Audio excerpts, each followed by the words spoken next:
ভৌগোলিকভাবে বাংলাদেশ ভাটির দেশ। হিমালয় এবং বিভিন্ন উৎস থেকে সৃষ্ট নদীগুলো বাংলাদেশের বুক চিরে প্রবাহিত হয়ে পড়েছে বঙ্গোপসাগরে। আমাদের উজানের প্রতিবেশী ভারতের সাথে ৫৪টি আন্তঃসীমান্ত নদী রয়েছে বাংলাদেশের। এসব নদীর প্রায় সবকটিতে তারা বাঁধ দিয়ে বাংলাদেশকে পানির অধিকার থেকে বঞ্চিত করছে। বাংলাদেশের পানি বিশেষজ্ঞরা জানাচ্ছেন, ভারতের এসব কাজের ফলে ১৯৯৭ সালের জাতিসংঘের পানি কনভেনশনের ৫ এবং ৭ নম্বর অনুচ্ছেদকে স্পষ্টভাবে লঙ্ঘন করা হচ্ছে। ভারত ১৯৭৫ সালে তিস্তা নদীর উজানে পশ্চিমবঙ্গ রাজ্যের জলপাইগুড়ি জেলার গজলডোবায় বাঁধ নির্মাণের মাধ্যমে তিস্তা নদীর নিয়ন্ত্রণ নিয়েছে। এর মাধ্যমে বাংলাদেশকে ন্যায্য হিস্যার কোনো পানি না দিয়ে ধীরে ধীরে মরুভূমিতে রূপান্তর করা হচ্ছে। ভারতের এমন অপ্রতিবেশী সুলভ আচরণের ফলে বাংলাদেশ বাধ্য হয়েছে তিস্তা মহাপরিকল্পনা গ্রহণ করতে। এর মাধ্যমে বাংলাদেশ অংশের তিস্তা নদীর ১১৫ কিলোমিটার এবং এর আশপাশের প্রাণ প্রকৃতি রক্ষা করা যাবে। বাংলাদেশের এই পদক্ষেপের ফলে বেজায় নারাজ হয়েছে ভারত। বিবিসি বাংলার ৩১ জানুয়ারি ২০২৪ তারিখের এক প্রতিবেদনে বলা হয়েছে, তিস্তা নদীতে বাংলাদেশ অংশে একটি বহুমুখী ব্যারেজ নির্মাণের জন্য চীন যে তৎপরতা নিয়েছে সেটি আটকে আছে ভারতের আপত্তির কারণে। এতদিন বাংলাদেশকে তিস্তা মহাপরিকল্পনা নিয়ে চাপে রেখেছিল ভারত, তবে এখন ঢাকা দিল্লি সম্পর্কের মোড় ঘুরেছে। গত ৫ আগস্টে সাবেক প্রধানমন্ত্রী শেখ হাসিনা ভারতে পালিয়ে যাওয়ার পর থেকে অনেক সমীকরণ বদলে যেতে শুরু করেছে। বর্তমানে অন্তর্বর্তীকালীন সরকার তিস্তা মহাপরিকল্পনা বাস্তবায়নে ভারতের প্রভাবকে উপেক্ষা করে চীনকে দিয়ে এই পরিকল্পনা বাস্তবায়ন করাতে চাচ্ছে। গতকাল ঢাকায় নিযুক্ত চীনের রাষ্ট্রদূত ইয়াও ওয়েন জানিয়েছেন, তিস্তা প্রকল্প বাস্তবায়নে চীন প্রস্তুত। এক্ষেত্রে বাংলাদেশকে স্বাধীনভাবে সিদ্ধান্ত নিতে হবে।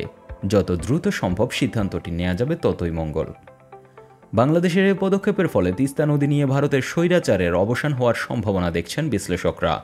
যদিও পর্যবেক্ষকদের অনেকে মনে করছেন, তিস্তা নিয়ে চীনের আগ্রহ মূলত কৌশলগত।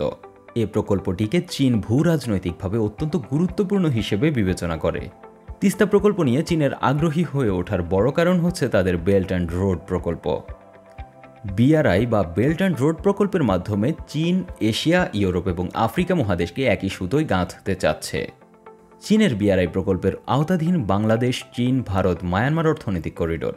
আর প্রস্তাবিত এই করিডোরের মাধ্যমে চীন তাদের দক্ষিণ পশ্চিমাঞ্চলের ইউনান প্রদেশকে মিয়ানমার এবং বাংলাদেশের মাধ্যমে ভারতের পশ্চিমবঙ্গের সাথে যুক্ত করতে চায়। এজন্য তিস্তা বহুমুখী প্রকল্প চীনের কাছে বিশেষ গুরুত্বপূর্ণ। এদিকে বরাবরের মতো তিস্তা নিয়ে ভারতের আপত্তি দেখা যাচ্ছে। তারা তিস্তা প্রকল্প নিয়ে চীনের আগ্রহকে বারবারই সন্দেহের চোখে দেখছে। ভারত মনে করে চীন তাদের বেল্ট অ্যান্ড রোড ইনিশিয়েটিভের মাধ্যমে ভারতকে চারপাশ থেকে ঘিরে ফেলতে চায়। তবে চীনকে তিস্তা পরিকল্পনায় যুক্ত করার বিশেষ কিছু কারণ রয়েছে বলে বিশ্লেষকরা ধারণা করছেন। চীন তাদের নিজ দেশের পাশাপাশি লাওস, পর্তুগাল, কাজাখস্তান, আর্জেন্টিনা ও আফ্রিকার বিভিন্ন দেশে বাঁধ তৈরিতে বিনিয়োগ করেছে। একই সাথে এই প্রকল্পের অর্থায়ন করার ব্যাপারেও চীনের সম্মতি একটা গুরুত্বপূর্ণ ব্যাপার হয়ে দাঁড়িয়েছে। বাংলাদেশের তিস্তা প্রকল্পের আওতায় তিস্তা নদীর দুই পাড়ে ২২০ কিলোমিটার গাইড বাঁধ নির্মাণ করা হবে। তিস্তার দুই পাড়ে পরিকল্পিত স্যাটেলাইট শহর নির্মাণ ছাড়াও নদী খনন এবং নদী শাসন, ভাঙন প্রতিরোধ ব্যবস্থা এবং আধুনিক সেচ ব্যবস্থার উন্নয়ন করা হবে। এছাড়া মাছ চাষ, পর্যটন কেন্দ্র স্থাপন করা এবং বিভিন্ন পদক্ষেপের মাধ্যমে প্রায় ১০ লাখ মানুষের কর্মসংস্থান হবে। বিশ্লেষকরা মনে করছেন, তিস্তা মহাপরিকল্পনা বাস্তবায়ন করা গেলে এটি বাংলাদেশের ভূকৌশলগত ট্রাম্প কার্ড হিসেবে কাজ করবে।